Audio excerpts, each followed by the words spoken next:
to plan the use of their Title IV funds. With the use of the Title IV funds, most of it was obviously 20%, but more was devoted to well-rounded schools. At that time, it was called, it kind of had the nickname Whole Child. But in our funding system, when it comes to us, and the reason I state that here, it comes as well-rounded schools. So we have to put activities under well-rounded schools and then are safe and healthy. How we do that, below on your handout is some of the allowable programs under well-rounded, under safe and healthy, and then technology. Today, under Title IV, we're going to present what we've been utilizing our funds for as far as well-rounded schools. You've heard us talk before at presentations about conscious discipline. You've heard us talk about behavioral data. Unfortunately, as Superintendent Swigert indicated, Mr. Stewart's unable to be here. So we'll do our very best to present his data. Most of it we can answer questions on, but there may be some things that we will need the assistance of Superintendent Swigert, or Thomas did state that he would be more than willing to come back and do the presentation, but I know with time, we felt that we could go ahead and at least present the data. So with that, I'd like to introduce our prevention specialist, Sarah Zimmerman, and Brandy Christopher is our family specialist that is hired under Title I. And she also works under Title IV as well to be able to implement and carry out all the activities of well-rounded schools. All right, ladies.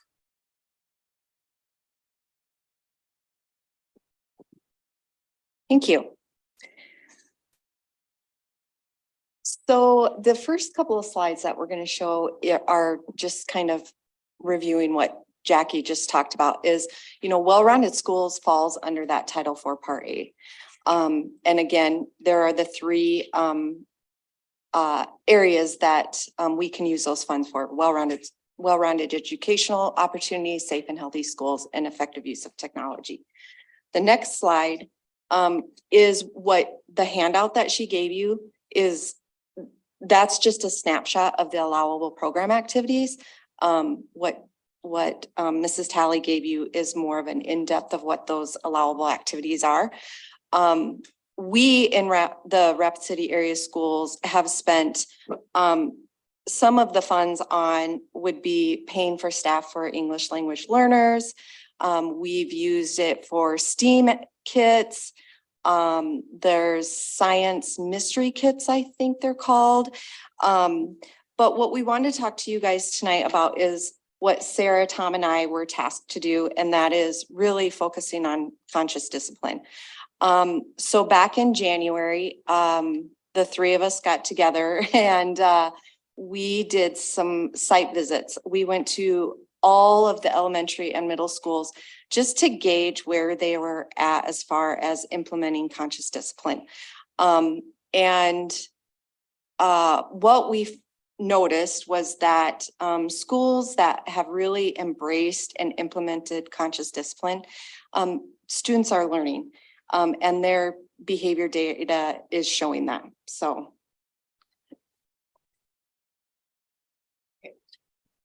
So this is a flow chart actually that we put together as sort of a guide for our principals with the goal of consistency across our district. And so we presented this information to the principals.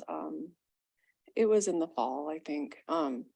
But this is some of the items that as a district, we'd really like to see consistency across the board. So if you look, there's a lot of boxes and words on this slide, but if you look at the orange box under elementary school, it says conscious discipline, restorative practices, and Sanford Harmony. Those are the three things that we'd like to see consistently used in all of our elementary schools. So conscious discipline is our tier 1 classroom framework that will be used for all students K through 8. And so that involves the philosophy of teachers the adult learning to regulate their emotions and teach students how to cope with emotions as they come up in the classroom. And there's also a number of structures and things that are provided in the classroom to help really create a school family and a place where students feel welcome and that they have a place of belonging within the classroom. Restorative practices, as you guys know, that was included in our discipline matrix updated, I want to say 4 or 5 years ago. So that's going to continue to be something that we would like to see used across elementary schools.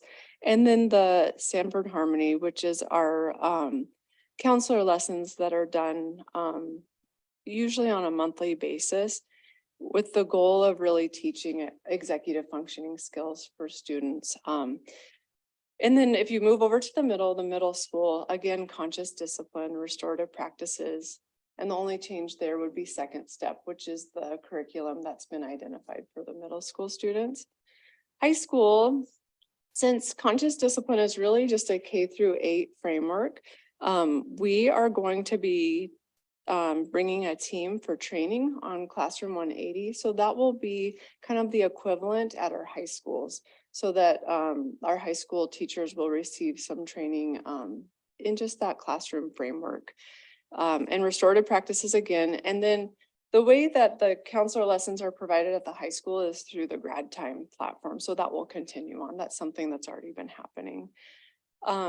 So those orange boxes are kind of our required, what we'd like to see consistently implemented.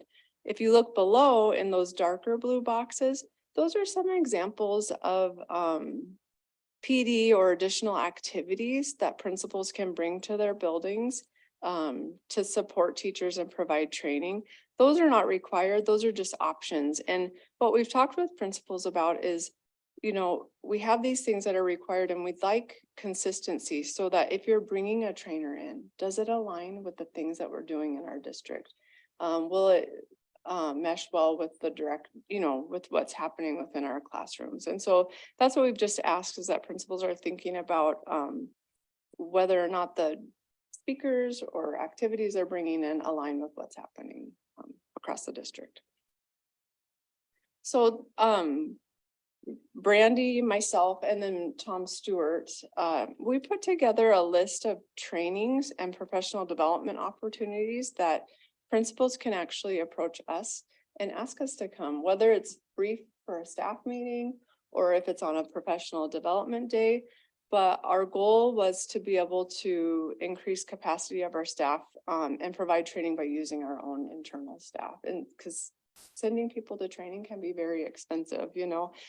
So we put together a menu of trainings that all align with what's happening in our district. And principals can call us and schedule us to come and meet with their staff and provide some additional training for them.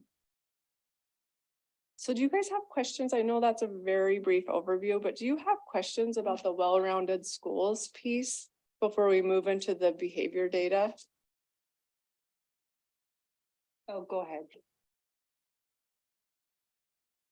I attended a meeting where there were some parents who objected to the terminology well-rounded. Is that a term that has to be used to meet the federal requirement? No, not at all. In fact, however, when I complete our applications and submit our applications, it all is under well-rounded or safe and healthy. Whole child, a lot of people used the terminology whole child, but nobody really ever knew what it was. And so when we as a team met early on, before school started, we said, what ways can we rebrand this? In what ways can we deliver this in a positive spin? Because some people were trained, some people weren't. We have new staff all of the time. So what ways could we build capacity in our staff, but put more of a positive spin on it? At the state level, in the trainings I've been to with well-rounded schools, it encompasses all schools, all kids, all schools, all programs, families, communities. When we're talking about a whole child, a lot of our staff across the district, even principals, myself included, when I was out in the schools, would be whole child. Okay, whole child, is that one child? What does that really mean? Because we never really have the extensive training that was necessary to understand that whole child could be very, very broad. But when we look at well-rounded schools, And I was at the same meeting I think you were at where that came up. And I tried to explain to them that really truly the terminology is that we are encompassing everything in our school. It's not just one school. It's not just Robbinsdale. It's not just Crow. It's not just West or Blackhawk. It really is everyone working together. And like Randy said early on, when they went out and did their site visits, they did, went into classrooms, almost went into, what was the percentage of classrooms across the district? Over 95%. So that means they were in almost every single classroom in the district. And one of the findings was that some schools were doing it fantastic. We have schools that are emerging, getting better, and some schools that just need some support, some additional training and support to get where they need to be. And so what, in all honesty, the task would be that we really wanted to create, kind of get out there and say, we're doing all of these things, conscious discipline, that's under the whole child and well-rounded schools, but we wanted to provide the support necessary. In order to really do that, we have to put a new spin on it. It's kind of like we're going in and doing this new comprehensive needs assessment last year. Now we're doing strategic planning. We're putting a whole new positive spin on things so that we can capture our audience again and try, and our audience really is kids and our families. And so one of the pieces that I think that the meeting we were at was the cultural proficiency of that. The cultural proficiency piece of that hasn't gone away. Every school is doing something with cultural proficiency, but that really is coming from out of our Title VI office as well. If you look at the required programs and activities under Title IV, it doesn't specifically talk about cultural proficiency, but what we've done in our district is we've utilized Title IV funds and Title VI funds to having an equitable amount with both of those programs to provide that support out there that's necessary. Right now, as you know, I am working with all our school-wide, our Title I, and doing our school-wide plans. And what I'm reading through the 10 schools is that they as well under Title I are putting a lot of cultural proficiency items in there to meet the needs of their families, meet the needs of the students, and to ensure that we're building capacity in all of our staff to understand all of the tools that they're working with. And it's not just, you know, our diversity, it's also how each and every student learns. Everybody learns differently. It's really looking at identified needs of each individual person. But we're not just saying one child, we're really looking at the big picture and trying to close those gaps consistently, and so they generalize into every setting by utilizing training. Thank you. Any other questions? Ms. Swaggart? President Thomas, I was going to share that oftentimes terminology such as whole child is treated differently in different parts of the United States. And then how that is put out in each state can have an impact in other parts of the nation. So I think in our nation, the whole child movement took a negative turn in some areas of the country, and we need to make sure that our community understands that everything that we do is really under the umbrella of the state. We don't venture off into what other areas of the country are doing. We really focus in what the Department of Education and our state is focusing on, and they're focusing on right now well-rounded schools. So we shift to match what the Department of Education is expecting of our districts. And that encompasses our good intent and what we were doing sometimes with terminology that went a different direction in different parts of the country. So the State Department of Ed kind of brings us back in to make sure that we're doing the work that they want us to do in South Dakota. Yes. Yes, please. I also believe what's really helpful for us as educators too is that we're using common terminology.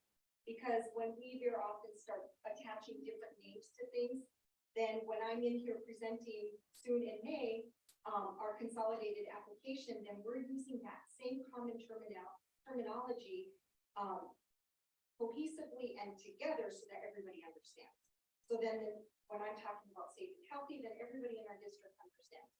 if we're putting literature out there and what well-rounded schools is, everybody understands that. So I think that's the other piece of it, is making sure that we have that terminology and language that we're utilizing in our schools, at the district, and our families, and our students. I don't see any other hands. So let's go to the data. Behavior data.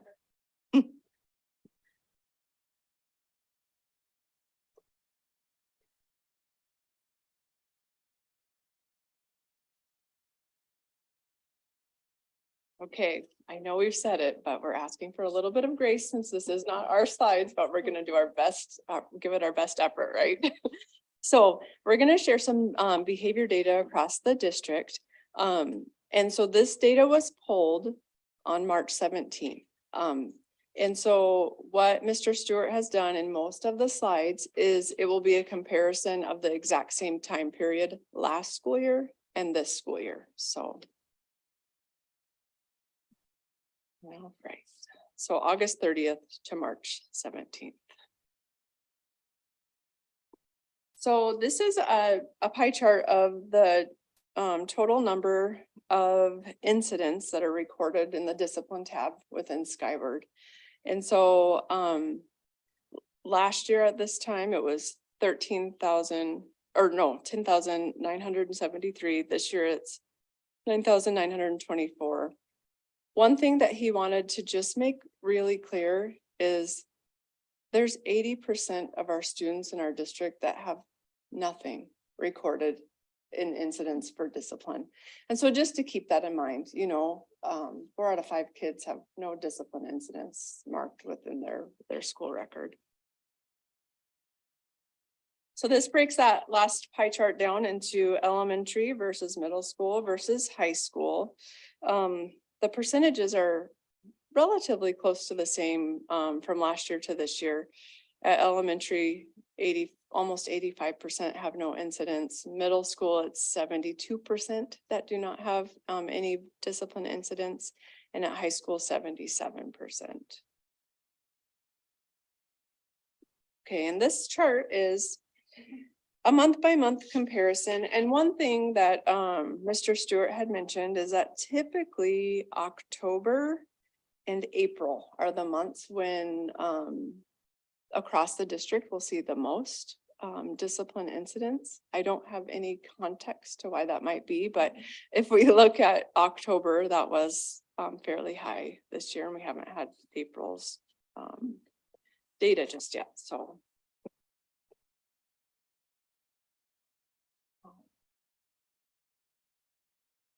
All right, and so this gives you a grade comparison, just a quick visual of, you know, the grades that maybe comprise the most number of discipline incidences. And traditionally, Mr. Stewart did share with me that it was middle school and the 9th graders where we would see the most discipline incidences. However, we're really seeing a rise in discipline incidents with our kindergartners and our 1st graders. So, you know, you can see that if you look at the chart, it's substantially higher for that kindergarten bar in the blue versus in the orange. So one of the things nationally that they're talking about in this rise of discipline with kindergarten and 1st grade is it's a COVID reaction, because many of these kindergarten and 1st graders didn't have preschool experiences because they were closed due to COVID. And so preschool is oftentimes, I compare it to probably what my kindergarten experience was, is what students are getting in preschool now, but they are learning to stand in line. They are learning to take turns. They are learning to sit. They are learning to listen, and they're learning some academic things. Well, that wasn't happening as much during the COVID because many preschools were closed or taking minimal numbers of students. And that really impacted our community, especially our lower income areas, because Head Start and RAI preschools were limited until this year with the numbers that they were taking, not only because of COVID, but also the employee hiring, finding employees to do that work. And so that lack of exposure to those things before coming to school has really been impactful.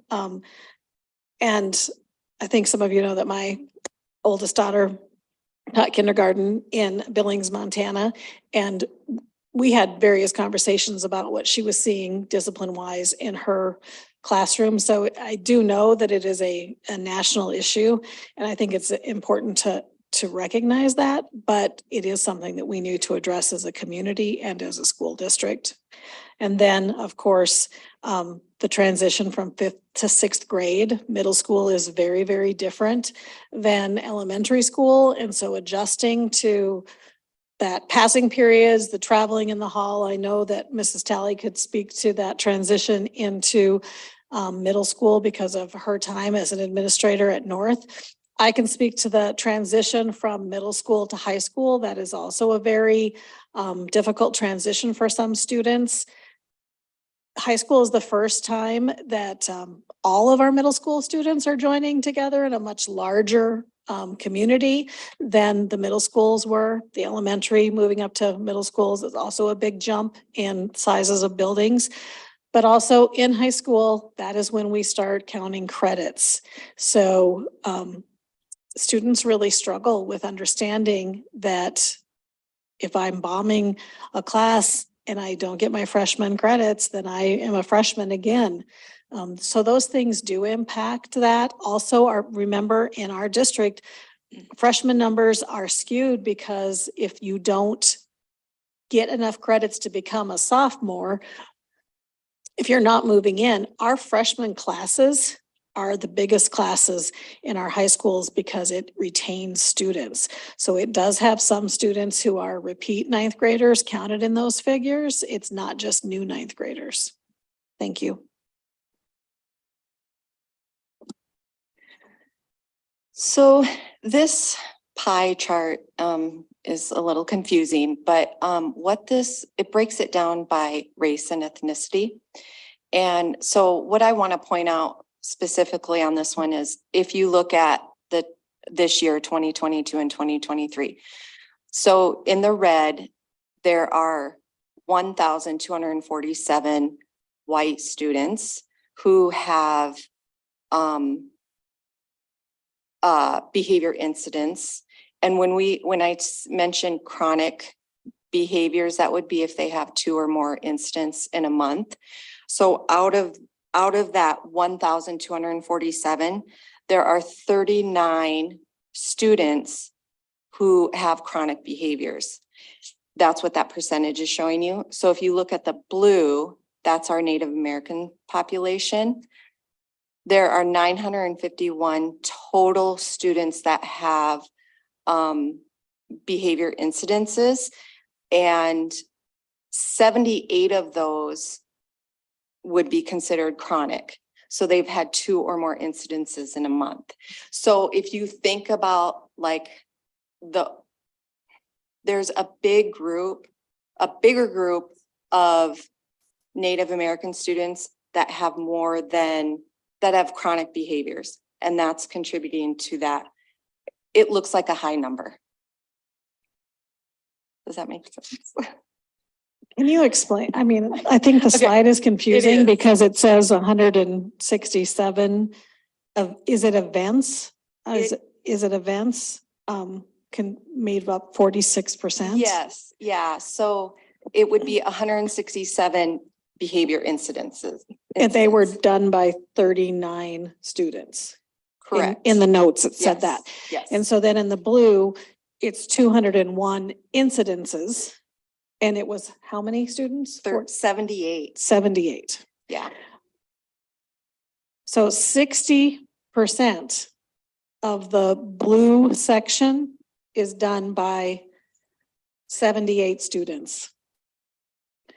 And in the red section, 46% of that red section is done by 39. Is that what you said? Correct. 39 students. This is significant because we have an issue with chronic behavior that we need to address as a district. That chronic behavior takes up a very large amount of time for our administration, our teachers, our staff. I would ask that Mr. Stewart redo this for us and send us something a little bit more explanatory. This Yep. is very confusing to have in my notes. Deb, did you say you had a question? Yeah, I do. Okay, go ahead. So this is all, it's elementary, middle, and so Correct. 39 students, Yes, white students to the whole district, correct, and 78 to the whole district. correct.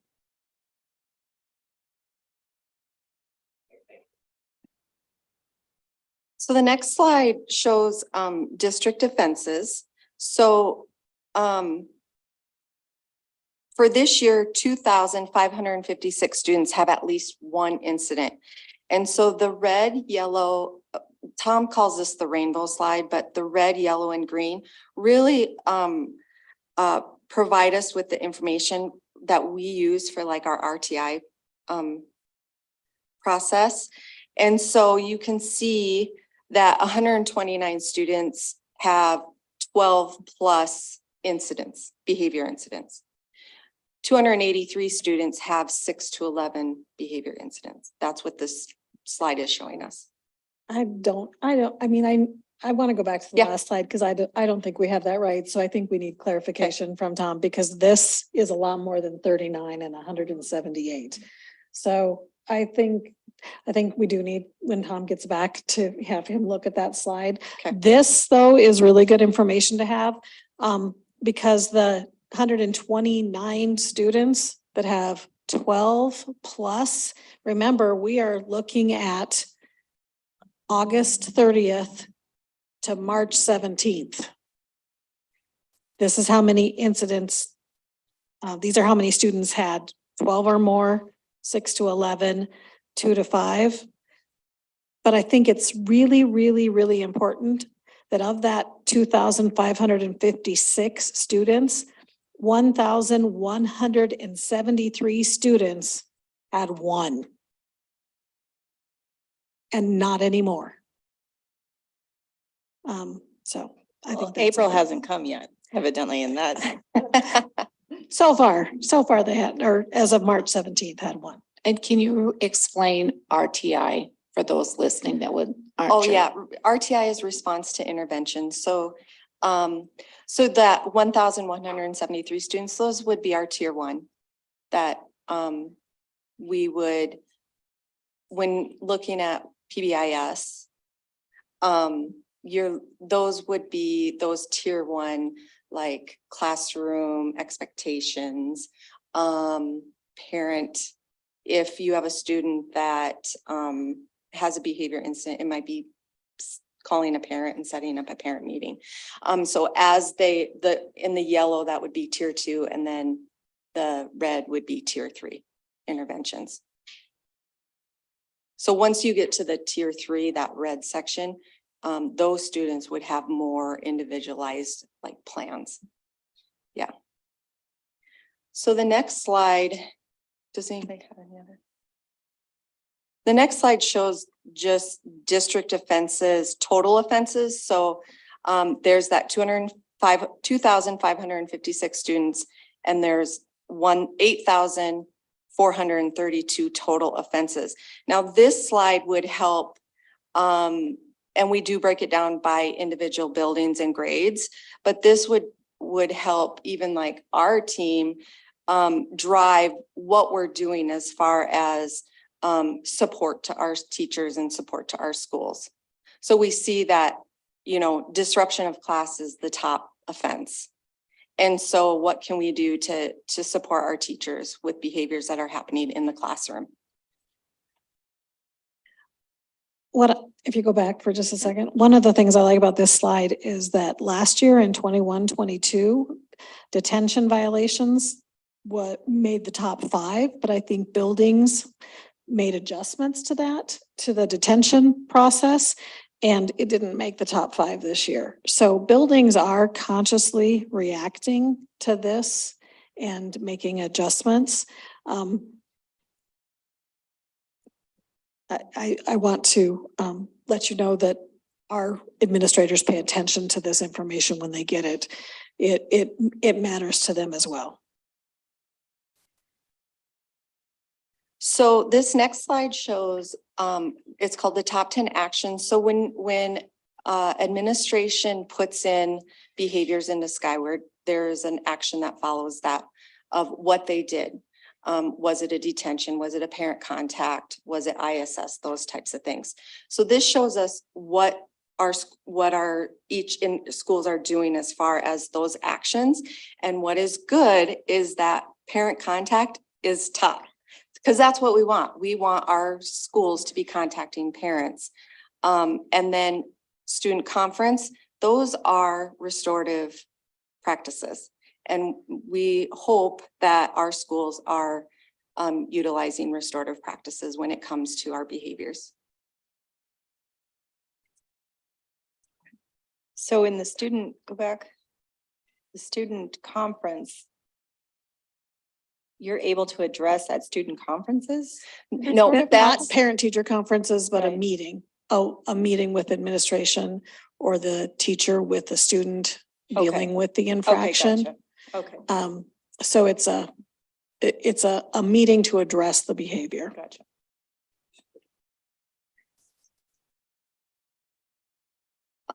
I will later. Okay. Yep. Go ahead. These numbers are cracking me up because we had 39 students, 78, this doesn't make sense. Yeah. Yeah. I don't think we have that data correct. I would say 2 slides, if you remove 2 of Tom's slides, like these last couple slides make a lot of sense. And for administrators, even when they would break it down for us as a principal in a building to say, okay, loss of privilege might have been for my school 25. But when you break it down, then as administrators in the building, you can address that. You can look at it and say, maybe self-reflect as an administrator and with your staff. I need to maybe do more parent meetings. Maybe I need to conference more with students depending on the severity of the action. But I know the 1-2 slides, if we took those slides out, I think these would make more sense. Yeah. 39 and Yeah, 78. yeah. Well, This does not add Yeah, up. These yeah. numbers are- And I think we could ask Thomas to as President Thomas indicated, to look at those and adjust them to be user-friendly and put them more in terms for even the public and our schools to understand, as we did with these other slides here. Or What- as he did. I also think we do need to remember that we're not just talking about the 39 and the 78 students. This data would include the 1,210 other students who had at least one incident. Does that make sense? So, okay, I know, yeah. No, so these numbers aren't just about those 39 students or the 78 students, so. Okay, so the next slide. So this breaks it down into elementary. This year we have 881 elementary students who have had a behavior incident, and those are 3,331 behavior incidences have occurred. And so this is where the elementary principals and schools could look at and say their top behavior is an unsafe act. And so then they might, come up with a plan to address those types of behaviors. So, and I think Sarah had mentioned that there are 200 more incidences in kindergarten and first grade, and we had already addressed that. So, Right, because you see it's from 2,812 last year at this time to 3,331 incidents, but he said, Tom shared that it was 200 for kindergarten, 250 for first grade. So again, just that increase of those grades. sorry. And then this slide shows the actions then of those behavior incidents. So, you know, again, that parent contact is the number one, a timeout, loss of privilege. So this is what the administration is doing to address those behaviors. Okay, so with middle school, we see, actually, it looks like it's substantially less this year, right? Looking at 2021-22, 3,975. And then for this year, 2,856. But it's a little bit misleading because a huge piece of this was they realized at the end of last year that one of our middle schools, you've mentioned it already, but they were actually, every time a student got a detention and didn't show up, they were putting in another incident called a detention violation and then entering another detention. And so it completely skewed the numbers last year. And so now all 5 middle schools are putting in that number the same way. And so the numbers have gone down, if that, does that make sense? So last year, when detention violation was the top, it was because of that skewed way that it was being inputted into the system. So this year, disruption of class is the top. And then insubordination, disrespect, tardy, and then pushing and shoving. And so the top actions that are taken, detention is the top one per middle school. And then parent contact, and then ISS, which is in-school suspension for 3 days, and then student conference after that. So I won't go through the whole rest of them, but just so that you know the top ones. So for our high schools, you can see that from last year to this year, we had about a 60 incident increase. And we have attendance, insubordination, and tobacco as the concerning levels as far as the incidents that are occurring at the high school.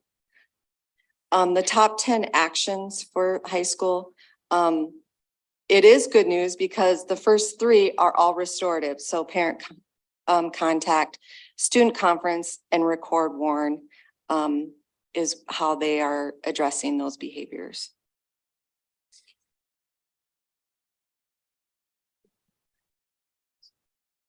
A record warn is when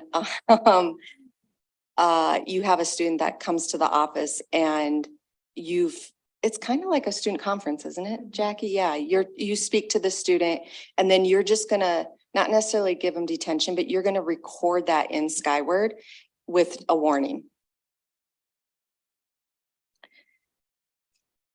Okay, so this next slide is confusing as well, and I will do my best to try to explain it. So this is our district numbers as far as ISS, which is in-school suspension, OSS is out-of-school suspension, LTS is long-term suspension, and then expulsion. So I think we would all agree that student learning happens best when students are in the classroom getting that direct instruction. And so what Tom did was figured out the total loss of learning days of students who have been in ISS, OSS, LTS, or expulsion, okay? So, and he might need to redo these numbers too, because I tried figuring out his percentages and I got a different number every time. But what he is saying is as of March 17th, or when he pulled these numbers, we had a total of 741,456 total days of instructions for our students in Rapid City, okay? So when you take the incidences, the incident days out, you have 11,070 days of lost instruction, which seems like a lot, but when you do multiply or divide that, it's like 0.63%. Okay. Michael, are you doing the math on this, please? No, I'm kidding. Are you doing the math? I mean, and I don't want to get into the weeds, but, when we talk about learning loss here, are we statistically saying the learning loss of a student who's an in-school suspension and OSS or expulsion is equal? Because I think it would be hard to say, not to say that we want kids in ISS, obviously we don't. But to say a student who's been expelled for 2 weeks has the same learning loss as a student who's been in ISS for, like, it's probably not the same, so that'd be kind of another statistical, like. So then I don't know how you truly quantify how much learning loss would happen in ISS, but it almost feel like you would almost want to take those numbers separately. That's a good point.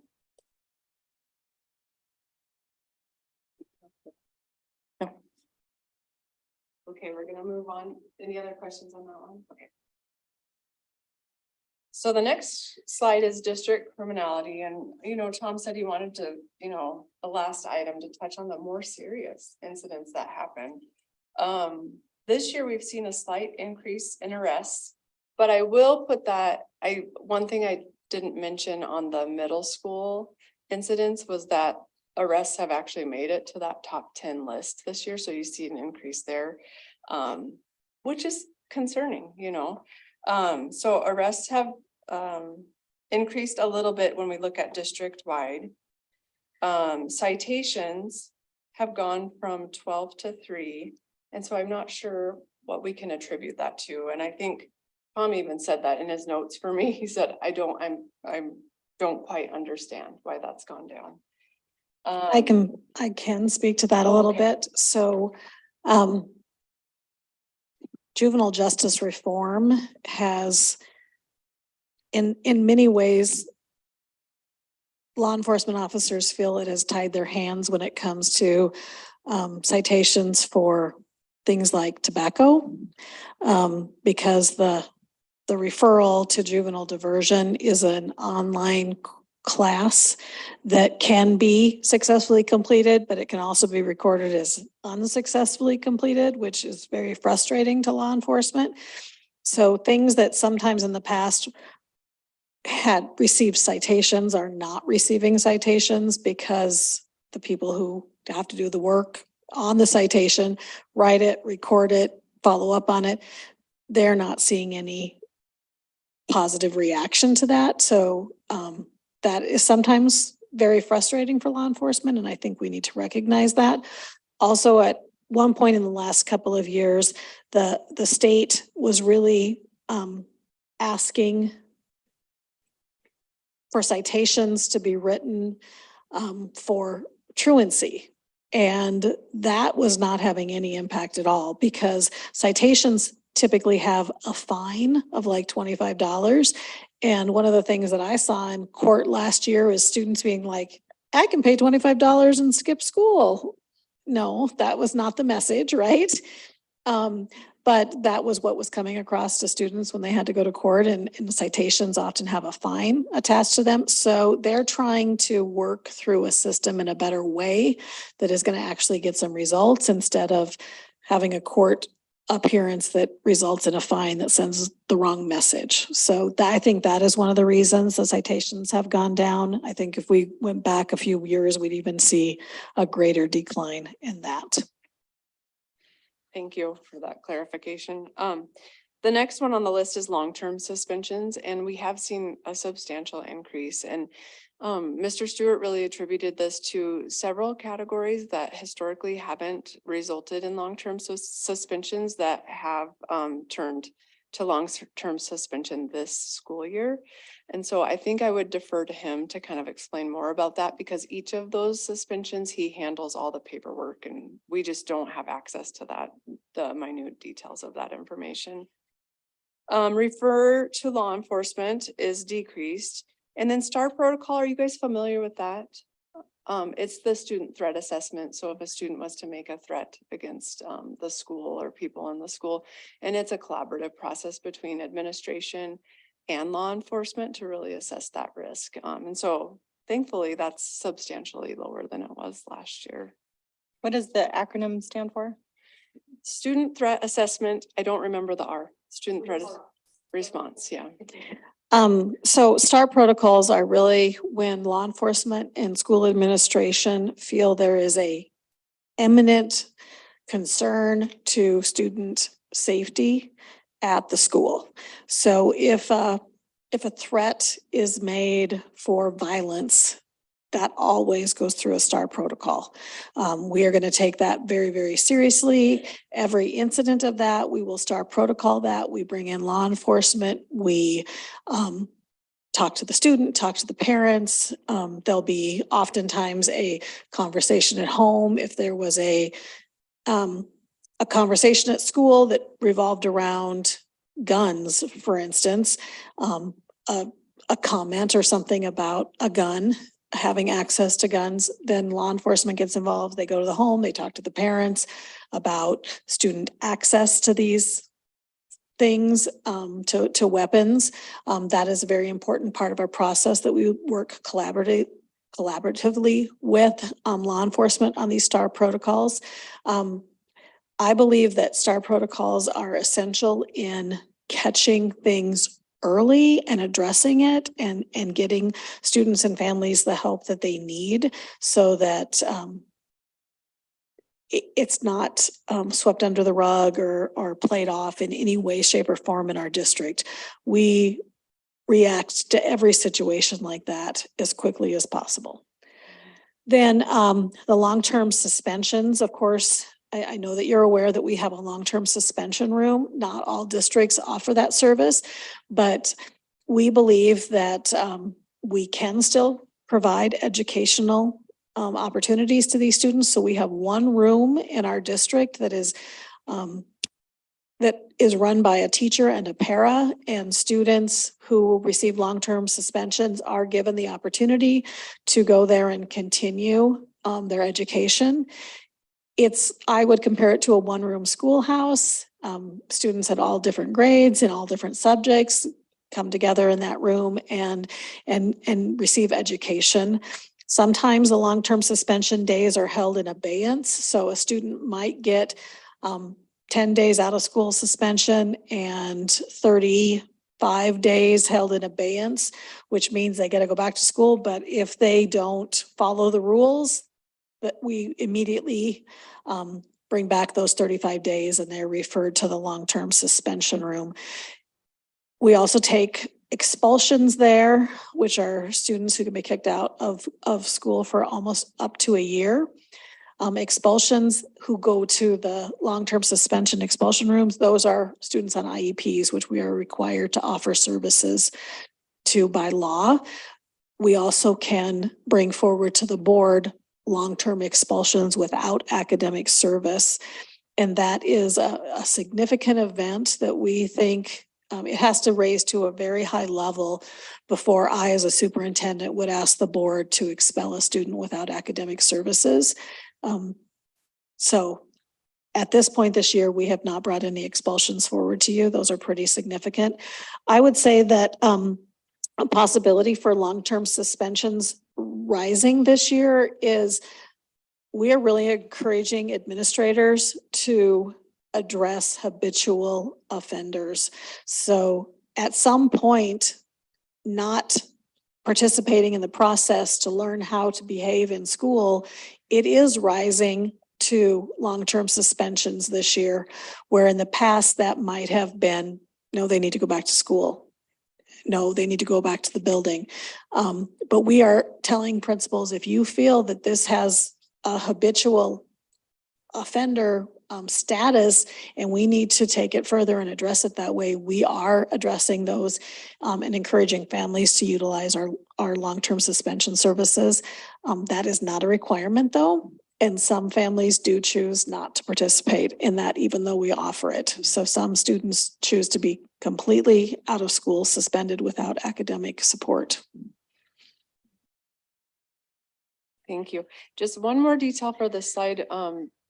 Going back up to arrests, Mr. Stewart asked me to just mention that sometimes we have this thought in our mind that an arrest is the police come running in and there's handcuffs, but he said over 90% of the time, law enforcement contacts the family and the student is just released to the family. And there's, so just so that you guys are aware of the process, it's a call to the family and then the student's just released home with them. So An arrest does come with an appearance in court though, so I think that's important to know.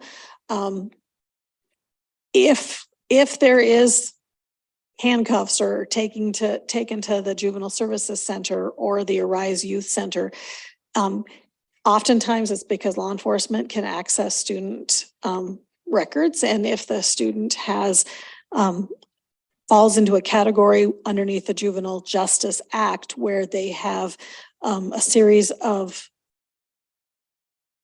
law enforcement contacts within the last 12 months, then that can escalate them to being transported to JSC.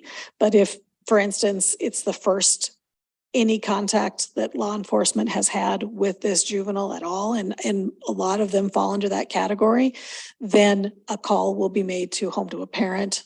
The arrest ticket or document will be handed to the parent, and there is a time to appear in court. Okay, let's end on a positive note. Just a reminder that when we look at all of the behavior data, yes, there is a concern about behavior, but to remember that 80% of our kids have no incidences and are not struggling in this area, you know. So just to kind of come full circle to the positive, right? So do you guys have any additional questions that you have for us that we'll try our best to answer? Bishop Carr, go ahead. I don't mean to poo-poo the good news. I really don't. But when you talk about, I mean, it's good to praise the 80%, but the challenge is that the 2%, right, affect the 80%. And so that's the unfortunate thing about the effect that the 2% has on the rest of the class, teachers, the school, the whole system. And so I would ask, is there a correlation then in the effectiveness of conscious discipline and all the other things that you're doing to address behavior, that it's not effective for this 2%, right? So the 20%, I won't use that because it's some have one incident and it's done. So more of the repetitive students, so we'll just round it up to 2%. I'll just use. So do we say, is it fair to say then that the things that have been used on this population in the classroom, the restorative justice, the conscious discipline, doesn't work or didn't work for these students? I would say that we're talking about human beings, right? And so when we look at kids, for the most part, that tier 1 intervention, the conscious discipline is effective, but some kids are really lacking more skills, right? To be able to maintain in the classroom. And so that's what I go back to.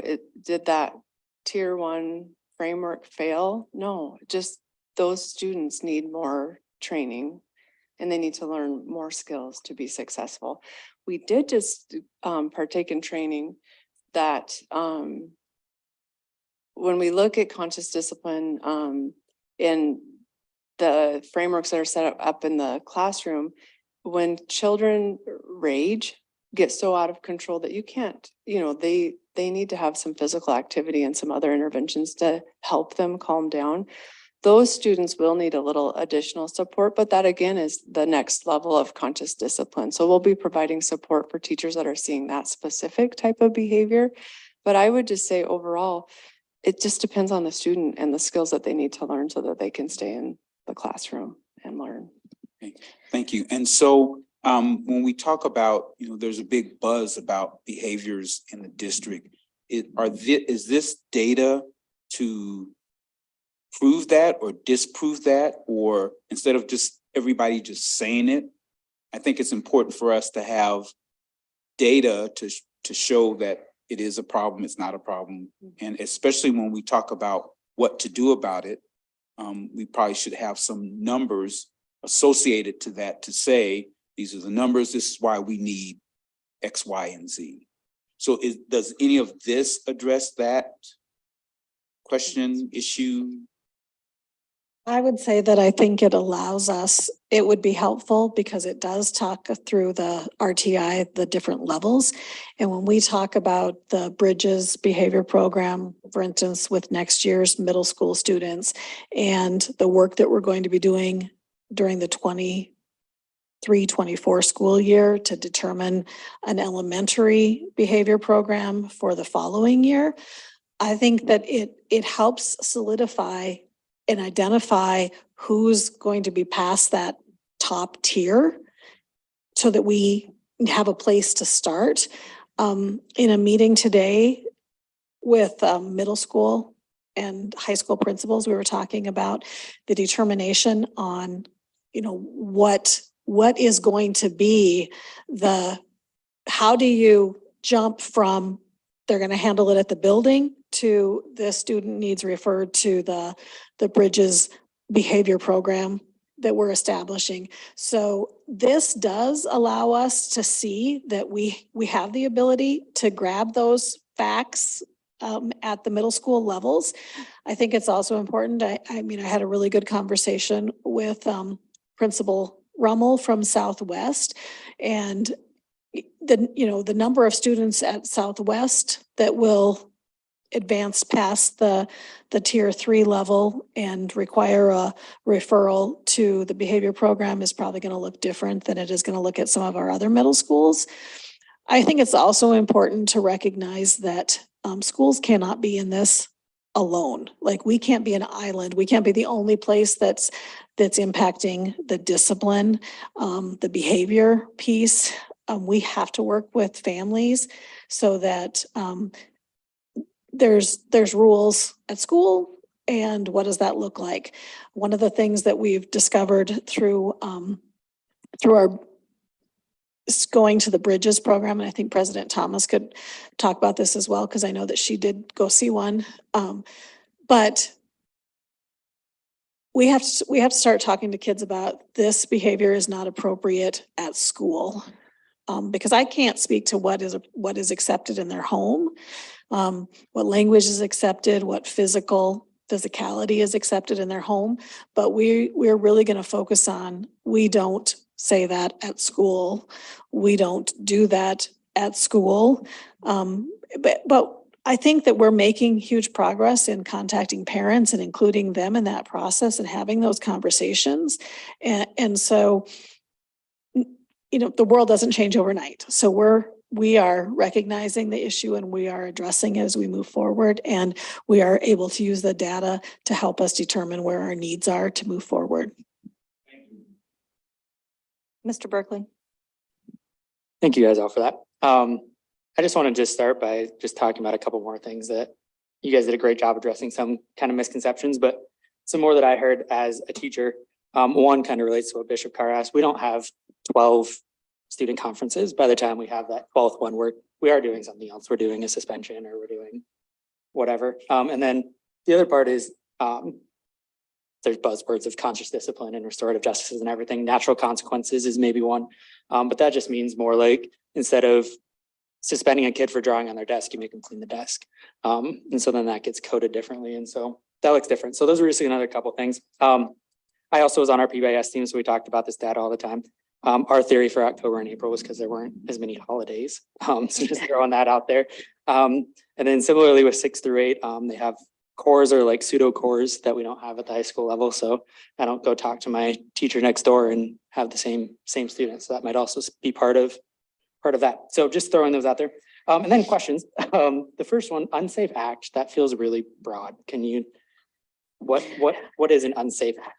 So it is pretty broad, but it would be maybe something like throwing rocks on the playground would be an unsafe act. It could have significant consequences.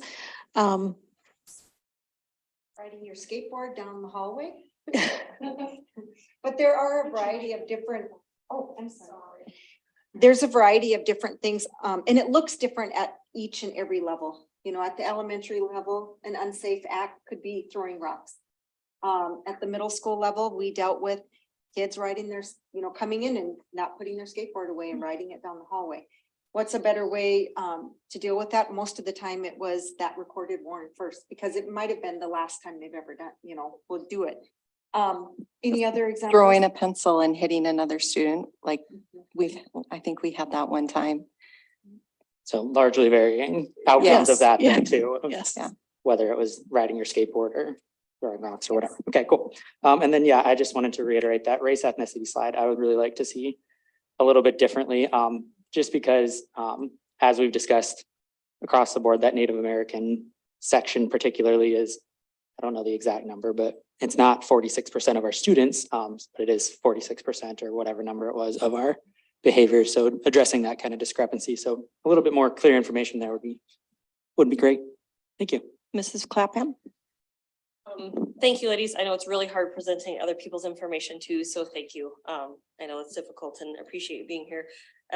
One thing I think, and I guess it's almost more of like, I don't know, just think about, we talk about obviously our administrators, our teachers, and just thinking perhaps from you guys' perspectives, like who else are the vital players when we talk about, home and supports and like who else to have at the table? Because we're talking about like developing a program, and I think we need a program to be successful and solid. And I don't think that can stand alone. Like this is our administrator's job. This is our teacher's job. So just wondering from your perspective, like who are the other people at the table, from a community standpoint, from parent standpoint, like from the top of your head, what comes to your mind is who should be at the table in that program development?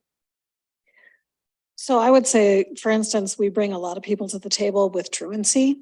I'm really thrilled that, that's not at the top on some of these slides, but for instance, BMS, ADEAPI, Lifeways, some of those agencies that have access, we have MOUs with in the schools, can really be a team player at the table. Many administrators will invite different players in the school to the conference if we have one with the parent, or have conversations. Lots of student conferences will revolve around things like activities that they enjoy. It might not be somebody they have on their schedule, but it might be maybe they're playing basketball or they love basketball.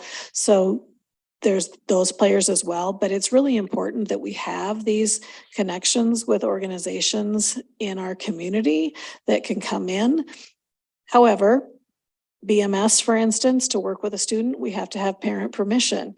And more importantly, the students have to be at school on the days they have appointments.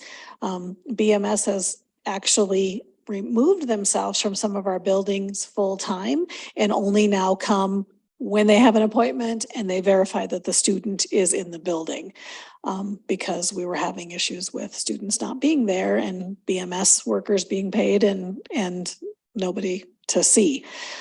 All of those things really matter with everybody being on the same wavelength and understanding of this.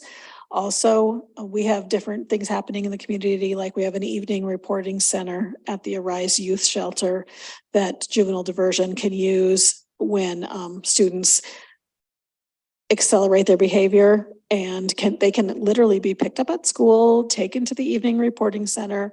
They do homework, they do activities, they cook a meal and eat a meal together. They learn how to cook, they learn how to clean up, those types of things. So different organizations in our community are rising to the top to help us. And I think as long as we maintain those relationships with those organizations and bring them to the table, we can reap the benefit of that. And I would say just as a follow-up, and I truly appreciate all the resources, and this is probably, I'll be honest in the discussion, probably being a little bit on my parent soapbox, that just numbers wise, when I think about parents and volunteers, I thought about the other day, I said, okay, if every parent in the district volunteered 1 hour at our schools, what would that look like? And I just think as like the people out there listening, the people like 1 hour, if every parent gave 1 hour, how much more support our students could have? And I say that parent, grandparent, doesn't matter. And obviously like we have to go through the volunteer process and all those things, but I think, that I hear in so many schools, like, I just need hands. I just need a person. I just need a body to be there. And so really kind of planning and figure out, and I've tried to brainstorm, like, how can we, how can we start that rallying cry, that, start that bull routing. They said, it's not, you don't have to be there every day. You don't have to be there, every week even, but that if that 1 hour trickle down, like what that could look like and do for our students. Mrs. Baker. I do have a question regarding the elementary schools. If we're not gonna be doing like bridges for our elementary school until the year after, and what are we gonna do for these teachers to help them with these kindergartners and first graders? So I mentioned to some people that we've talked to Black Hills Children's Home. They're looking at opening a day program. And that is something that the school district could look at utilizing next year when student behaviors accelerate to a certain level. We can contract with the Children's Home Society. And what's really nice about the program that they are looking at offering is it has a parent component that public schools can't necessarily require. But when students are enrolled in that, there is a counseling, working with the student component that is very, very powerful, and it's been very successful in the Sioux Falls area. So that's another place where I think that we need to determine if there are local expansions for agencies like Children's Home Society that is gonna maybe be more beneficial to us than trying to staff and run a behavior program. If we can partner with them, that might be a better fit for us and our needs. I think that volunteers in our kindergartens and first grades would be very beneficial. I think helping work with parents as they come into our elementary schools about the behaviors and the expectations, really utilizing our community relations manager, pre-school starting, like to start having conversations with kids about how do you behave in school. And, they say that kindergarten is the new second grade, I think I've heard, because in a lot of ways, the skills that we are expecting in kindergarten were probably what many of us, I know that I probably was learning in first or second grade. And so we need to make sure that our parents understand that the level of expectations in kindergarten may be different than the kindergarten that they experienced. And that takes educating our parents as well. So many of our title schools and have parent nights worked into their early in the school year planning to connect with parents on that level. We definitely know that we have elementary needs that we need to address. Sometimes that does mean that elementary students are going to have some suspensions. And we're just going to have to, I think, accept that as a district, that sometimes that is the outcome of significant behavior, even at kindergarten and first grade. I know it's a huge concern with our teachers. I mean, we're losing teachers over this. So this is, this needs to be addressed sooner rather than later. So I'm really hoping we can get something like that going this year, this coming school year. Yeah. Those. Yeah. Mrs. Tally. Just have to remember, bring this really close. I just wanted to make a comment and kind of piggyback on what Superintendent Swiger indicated, as well as board member Jamie Clapham. I really believe that through the support, especially if we aren't, we're going to have this out another whole year, is one of the things I feel that this department and what these two young ladies have done is develop the support necessary in the meantime, because we do have to have a plan to support teachers. When we look at bodies, well, those bodies are great, but those bodies need to be trained. Those bodies need to be supported. They need to have the resources necessary at their fingertips. Otherwise, people are going to get frustrated, and that's why we lose the teachers. And it's not always an easy fix just to put another teacher in a classroom. And so through the work that Brandy and Sarah have done this year with Conscious Discipline, and Thomas, I don't want to leave him out because he's been joined this team this year to really focus on what can we do to support our schools. They have created a conscious discipline district team, representatives from schools, especially some of our schools that have some of the highest needs. We had to focus on those schools first because we need to support them. The second thing was to provide that group with the training and support necessary, bringing them in together, whether it's weekly, bi-weekly, and start working on that district plan that's going to help fill those gaps for next year.